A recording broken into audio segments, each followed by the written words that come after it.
Ms. March, were you aware she was part of a registered legal program? Lydia blinked. That wasn't disclosed to me. Because you never asked, Jada said. You assumed.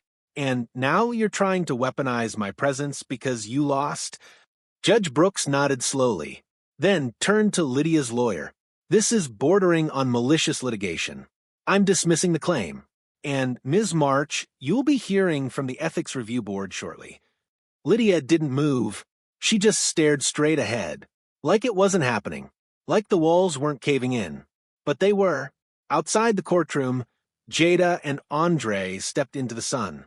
Neither said anything at first. Then Andre chuckled. Think she's done now? Jada smiled. She's not the type to admit defeat. But it doesn't matter anymore. She's not in control. The fallout came fast. The Atlanta Housing Ethics Board launched a full review of Lydia's conduct. It didn't stop at Andre's case. Former tenants came forward with emails, voicemails, old notices with altered dates, security footage from other properties. Even a whistleblower, a former junior leasing agent, testified Lydia had instructed him to falsify maintenance delays to pressure low-income tenants to leave. Within a month, Lydia March was banned from operating in any Georgia-affiliated housing management role. A civil suit followed, and the parent company quietly fired her without severance. Her LinkedIn went dark. So did her influence. As for Andre, he went back to work, back to late shifts, back to packing lunches and walking Kayla to the bus stop. But something was different now. People waved when they saw him. Neighbors spoke his name with respect. One day, a young dad from the building knocked on his door. Mr. Walker, I'm about to fight an unfair rent increase. Can you show me how you did it?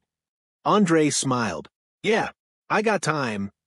A few weeks later, Andre got a letter, stamped with the city seal. Inside, you've been nominated to join the new Tenants' Rights Committee, a board of community members, legal advocates, and city planners. We need your voice. He didn't say yes right away. He talked it over with Kayla. You think I can help more people? She nodded. You already are. 1 year later, Andre stood at a podium in City Hall. New suit, clean haircut, same quiet fire in his eyes. Jada stood beside him, now a full attorney. She handed him a certificate, Community Resilience Award. He didn't speak much. Didn't have to. He just looked at the crowd and said, I didn't fight to be recognized. I fought to stay, to keep my daughter safe. And if that's a crime, I'll keep committing it. 6 months later, Meadowbrook apartments looked a little different. The walls were freshly painted. The graffiti in the stairwell was gone. The old laundry machines had been replaced, free for tenants now, thanks to a city grant. And in the main lobby, a corkboard titled, Tenant Voices Matter. Photos, flyers, legal help schedules. And in the center, a simple framed photo of Andre and Kayla at a community cookout, captioned, Because staying is a form of strength. Andre didn't ask for it, didn't know they were putting it up. He just walked past it every day, nodding politely, still took out the trash, still worked overtime, still walked Kayla to school when he could. Some people thought he should have moved, bought a house, left the struggle behind. But he said no. If I leave, someone else replaces me. If I stay, I hold the door open. Jada Green, now fully licensed, became one of the city's top tenant attorneys. She ran workshops, taught at the law school she once interned through, started a podcast called Undefended, focused on working-class housing rights. In her first episode, she said, The system doesn't break people all at once. It wears them down.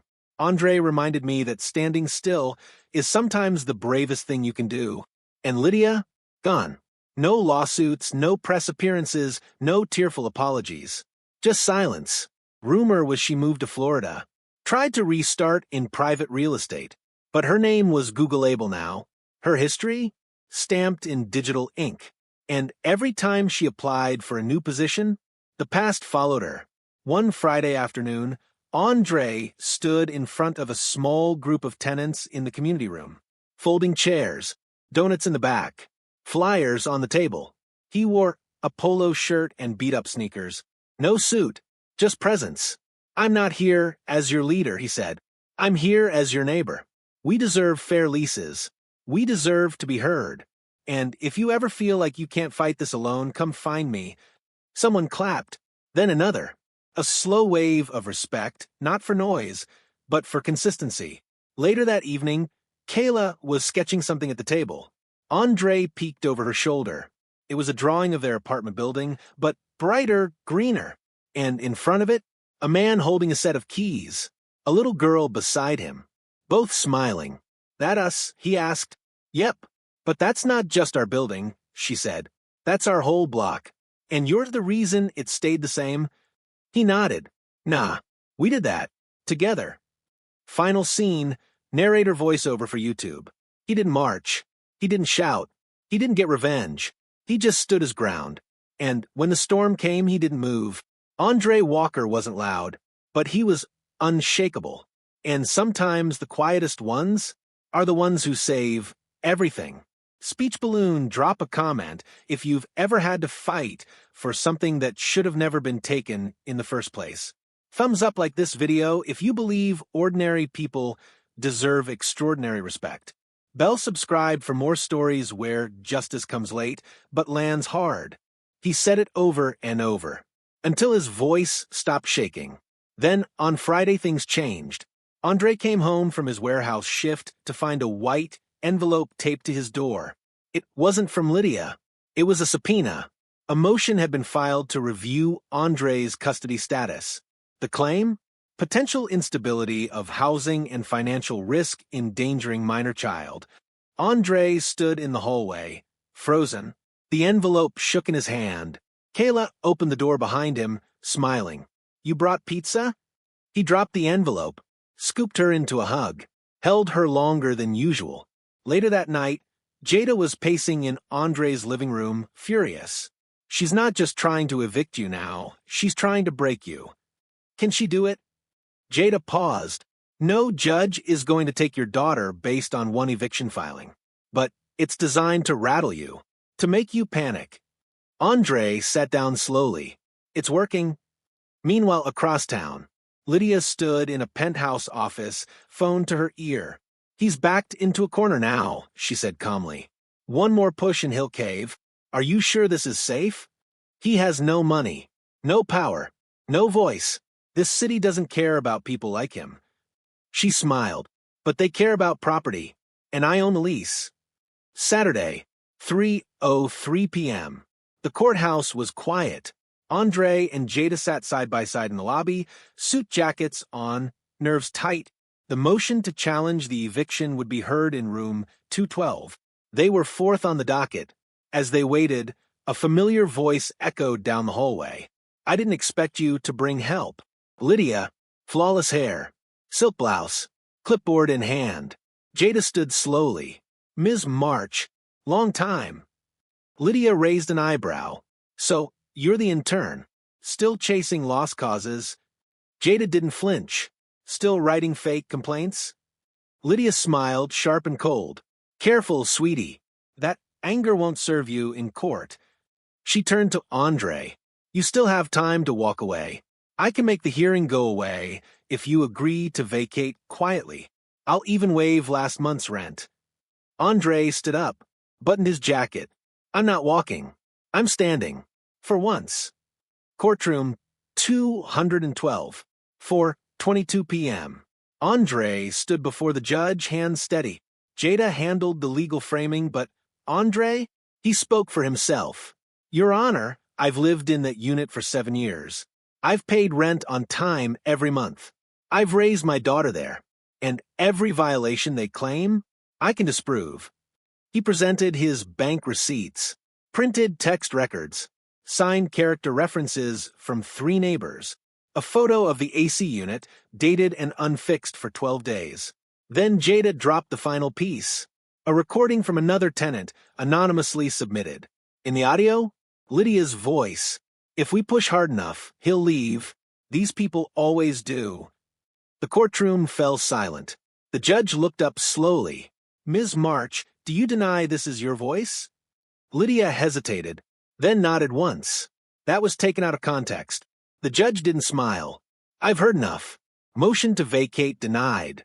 Mr. Walker, you are not in violation of your lease. And Ms. March, your conduct may be subject to further review by the housing authority. Andre sat down slowly. Jada squeezed his arm. You did it. Outside the courtroom, Andre didn't say anything at first. He just closed his eyes, let the sun hit his face. For the first time in months, his shoulders dropped. No fight, no fear, just breath. Later that week, the city housing department launched an investigation into Lydia's history of predatory property management. Tenants across Atlanta began stepping forward. Anonymous tips, video clips, photos of neglected repairs, and falsified violation slips. By the end of the month, Lydia March was suspended from her role, and shortly after, banned from managing any residential housing in Georgia. As for Andre, he renewed his lease, not at Lydia's rate, but at a reduced rate negotiated through tenant protection channels. The apartment stayed his. More importantly, so did his dignity. 3 weeks later, the story of Andre's court win had spread through the neighborhood and beyond. Jada had written an op-ed in the Atlanta Tribune. The cost of silence. How low-income tenants are forced out quietly. Andre's name wasn't mentioned at his request, but people connected the dots. He'd become a quiet symbol, not a celebrity, just a man who stood his ground. But Lydia wasn't done. She had one last move. It wasn't loud. It wasn't obvious. It was strategic and sinister. She filed a new claim with the property management company. Andre Walker knowingly housed an unauthorized occupant, Jada Green, in his unit without lease approval. She said she had video footage of Jada entering the apartment repeatedly, claimed she was living there, claimed it violated building policy. Why? Because if she could frame Andre for fraud, she could reopen the eviction. Jada got the notice first. What is this? I don't even live there. Andre didn't panic. He read the letter, sat in silence, then smiled just a little. She's grasping. We'll give her rope. 1 week later, Lydia showed up in housing court with a new file, a fresh attitude, and a legal rep this time. She wore a tight black suit. Her voice was cool and professional. She laid out her case. We have reason to believe Mr. Walker housed a non-tenant individual for over 30 days without notifying management. This is a violation of his lease. The judge, a sharp woman named Honorable Carla Brooks, frowned. Do you have proof? Lydia nodded smugly. Yes, Your Honor. Footage from the lobby camera. Multiple dates. Same woman entering late at night, leaving early morning. No key fob assigned. No lease signature. This behavior matches criteria for subletting without consent. Jada stood calm. May I speak, Your Honor? The judge nodded. Jada pulled a folder from her tote. I am a legal intern assigned to Mr. Walker's case through the city's tenant advocacy initiative. I'm on file as a legal guest, logged and cleared through court channels. I've also never stayed overnight at the property. In fact, I live with my mother in Stone Mountain. Here's my lease. Here's my cell phone location history. Here are Uber receipts. And finally, she held up a manila envelope. Here are time-stamped security logs from the building, which show I never entered the property between 10 p.m. and 7 a.m. The courtroom was dead silent. The judge leaned forward. Across the table, Kayla ate cereal slowly, not because she was tired, but because she was watching him. Are we getting kicked out? She asked. He paused, looked at her, then shook his head slowly, not without a fight. Andre knew the law, not in detail, but enough. He'd Googled all night. In Georgia, landlords needed valid cause to evict mid-lease. Noise violations and trash complaints weren't enough unless they had proof. And he knew they didn't, because they weren't real. He went to the leasing office that afternoon. Lydia wasn't at her desk, so he waited. 10 minutes, then 20. Finally, she walked in, talking on the phone, laughing about someone named Chad's wedding. When she saw him, her face froze. Mr. Walker, can I help you? He stood up slowly. Come. I'd like to request documentation on the lease violations I was served. All of that's on record, she said without blinking. I'd like to see the reports, the signatures, the evidence. Lydia smiled, that tight, performative smile people use when they're done pretending. Mr. Walker, if you feel you've been treated unfairly, you're welcome to challenge the notice in housing court. But I strongly advise against it. Andre narrowed his eyes. Why? Because the court system isn't friendly to cases like yours. A pause. She didn't say black. She didn't say single dad. She didn't say working class. She didn't have to. Andre stared at her for a long second, then nodded. We'll see about that. Monday, 8:42 a.m. Andre called the local tenant legal clinic. They were booked solid for the next 2 weeks. He tried a legal aid center. They said they could maybe offer a paralegal to help him file paperwork, but no representation. So he went to the courthouse alone, filed a motion to dispute the eviction. Walker versus March Holdings, LLC. Hearing date, 16 days later. Meanwhile, Lydia wasn't slowing down. She started knocking on neighbors' doors. Did you ever hear Mr. Walker playing loud music? Did you ever see him leave trash in the hall? Did his daughter ever leave toys in the common area? Some refused to speak. Some nodded to get her off their porch. Some didn't care enough to push back. And Lydia? She documented everything. Fake complaints, rewritten timestamps, photos of someone else's trash, a quiet, paper-based assassination. Andre felt the shift. Neighbors stopped talking to him. Someone scribbled "pay your bills" on his door in Sharpie. The hallway suddenly had cold air, not from the AC, but from silence. Even Ms. Jenkins upstairs avoided eye contact now. Kayla noticed too. Why doesn't anyone say hi anymore? He didn't know how to answer that, so he didn't. But he kept pushing. He gathered receipts, bank statements, text threads, built a folder an inch thick, a paper shield. Still, the stress was killing him. He missed a shift at the warehouse. His rideshare rating dropped after a long night of driving distracted. Kayla's teacher called, said she seemed disconnected in class. He tried to smile through it all. But at night, he sat in the bathroom, door locked, staring at the mirror and whispering, "Hold the line, Dre. Just hold the line." Then, 5 days before the hearing, something happened. He was coming home with groceries, 2 bags in each hand. Kayla running ahead to open the door. And just as he reached the stairs, a voice called out, "Andre Walker?" He turned. A young woman, mid-20s, box braids, blazer too big for her shoulders, holding a folder and a canvas tote bag. "My name's Jada Green. I'm a legal intern with the Tenant Defense Project. I saw your case." He blinked. "I already filed. I'm handling it." "I know, but I pulled the file because I used to live in this building." Andre raised an eyebrow. She smiled. "Apartment 1B. 6 years ago. My mom cleaned houses. We left when they tried to double our rent." A pause. "I want to help." Back upstairs, Jada sat on the couch flipping through Andre's folder. She read every word, took notes, cross-referenced dates. She looked up. They're using boilerplate language. The complaints aren't time-stamped properly. And the AC maintenance delay? That's a housing code violation. Andre rubbed his temples. "Doesn't matter. They got lawyers. I got a file folder and a prayer." Jada grinned. "You've got more than that now. You've got me." Wednesday, 7:36 a.m. Andre sat on the worn living room couch, tie half done, hands shaking slightly. He wasn't nervous about work. He was nervous about court. 5 days left until the hearing. He hadn't slept more than 3 hours at a time since filing the dispute. "Dad," Kayla said from the hallway, "you okay?" He forced a smile. "Fine, baby. Just thinking." "About that lady?" Andre nodded. "Yeah." Kayla shrugged. "She's just mean. You're smarter." He laughed, just a little, then hugged her tighter than usual. At 10:12 a.m., Jada called. "I've been digging through March Holdings cases. You're not the only one, Dre.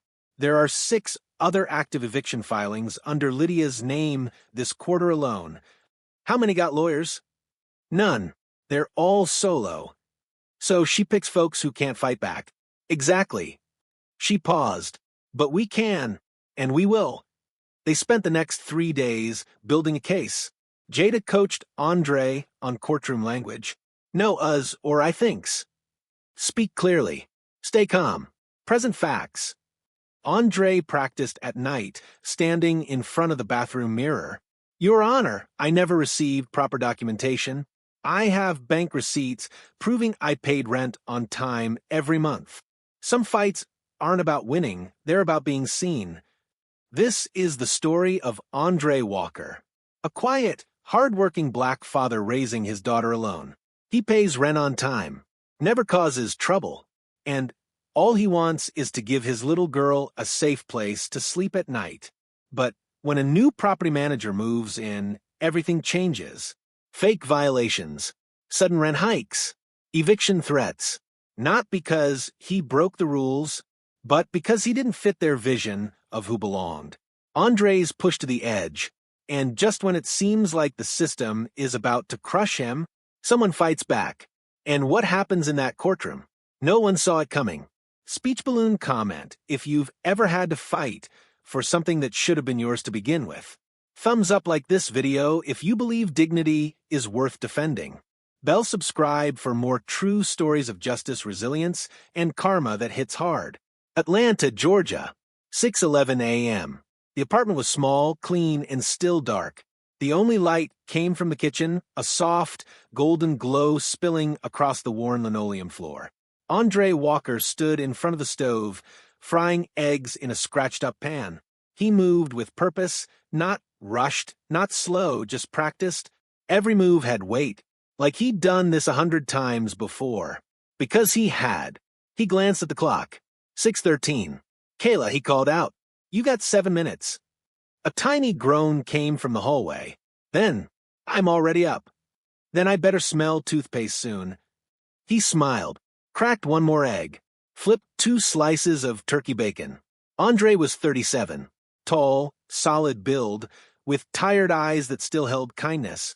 He wore a faded gray work shirt with a name patch stitched over the heart. Dre. Warehouse day shift. Rideshare driver by night. Single father all day, every day. No complaints, just responsibility. His daughter Kayla came out in a blue hoodie and crooked ponytail. She was 9, wide-eyed and sharp-tongued, a little too smart for her grade level and a little too sarcastic for 7 a.m. You didn't cut the toast, she mumbled. Andre raised an eyebrow. I kept the crust on. That's 40% of the vitamins. That's not real science. Maybe not, but it's dad science. Eat. She grinned, that smile that made everything else in the world quiet down, and sat at the table. He watched her for a moment, just breathing, because this was why he worked.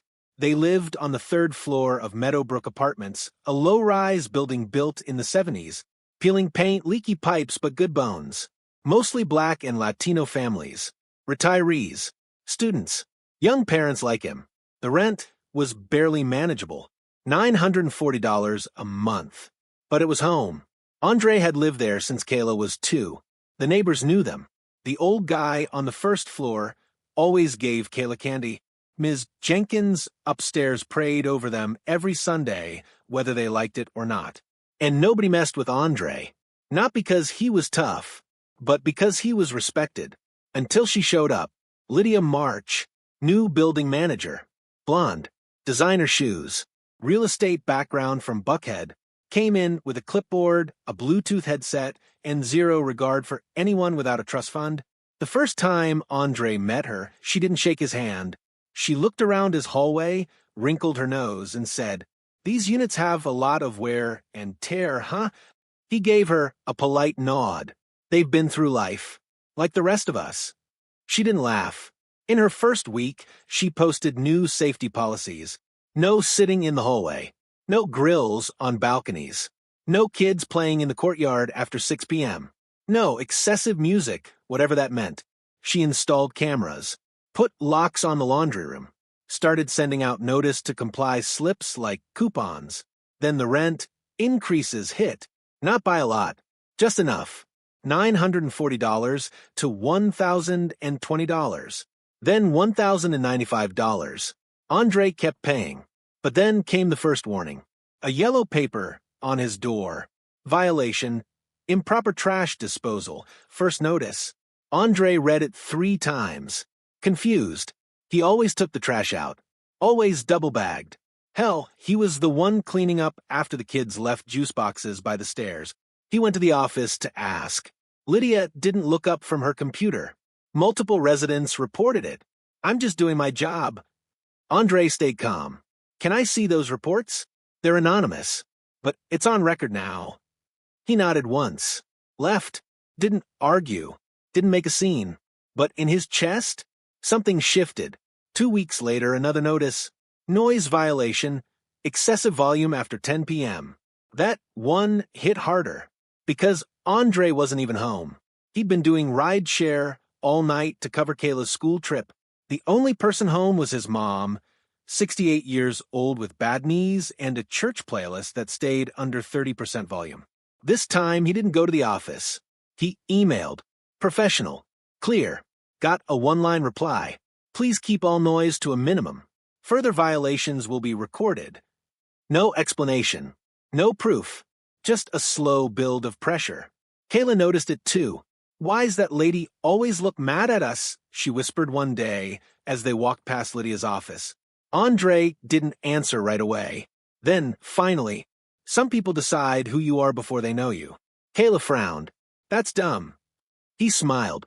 Yeah, but it's real. Then came the maintenance delay. The AC unit broke.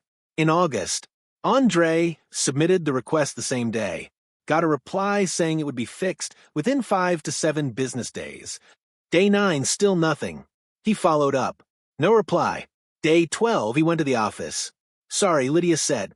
We're prioritizing units with seniors and infants. I got a 9-year-old sleeping with frozen water bottles, Andre said. She shrugged. I'm sure you can manage. That night, he put a box fan in Kayla's room and sat in the hallway with a bottle of water, trying not to boil over. He didn't want trouble. Didn't want to fight. He just wanted peace. A safe place for his little girl to grow up. But now, even that was being taken, slowly, deliberately, legally. Then one Friday morning, he came home from the warehouse shift to find a red paper taped to his door. Notice to vacate. 30 days. Reason, repeated violations / lease noncompliance. Andre stood there, bags under his eyes, fists clenched. Kayla peeked out from behind him. What's that? He didn't answer. Just folded the notice. Put it in his pocket. Then whispered. It's a fight now.